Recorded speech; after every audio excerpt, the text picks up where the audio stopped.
Hi, I'm Breann from Leah&Breann. Do you struggle with writer's block? I know I sure do. So today I'm writing 5 methods to break the block. Now these methods, I'm writing them as they relate to me, so they may not work for you, but why not give it a try? Let's begin. Writing sprints are a great way to help the block.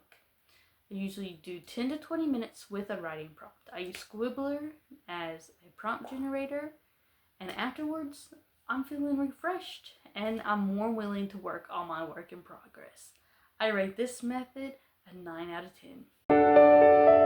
If you have a TikTok, this method is perfect for you. I find making TikToks about my book, my characters, or even just writing in general puts me into that creative mindset. And even if you don't have a TikTok, you can just make videos for yourself and look back on it later and review your journey. I rate this method a 6 out of 10 as it's not always going to work because sometimes I am tired after I make TikToks and after I edit them because I have a problem because I can't just make the TikTok and edit it later. I have to edit it after I film it, but that's just me. So maybe this method will work for you. It's always worth a shot.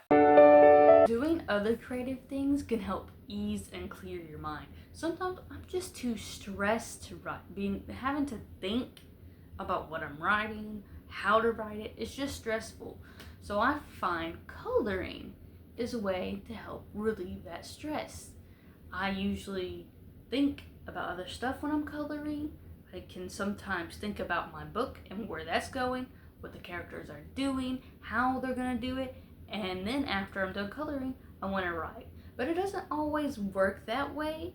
Sometimes I just like the color too. I just want to clear my mind and I want to do something else. Sometimes my writing brain is like, so I need something else to go boom, You can do other creative things like paint, draw, dance. It doesn't have to be coloring, just to let you know. You can do whatever you want. So I rate this method a 7 out of 10. Reading can not only improve your writing, but it can help you break the block. I know it can for me, because while I'm reading, I'm not only thinking about the book's plot. I'm thinking about the readers behind it. I'm thinking about, wow, this must be someone's favorite book. I want to write someone's favorite book. Or I want to write this emotionally devastating scene. I want to write like this book. So it'll make me think and make me realize I need to write to get readers to read my book. I know, right?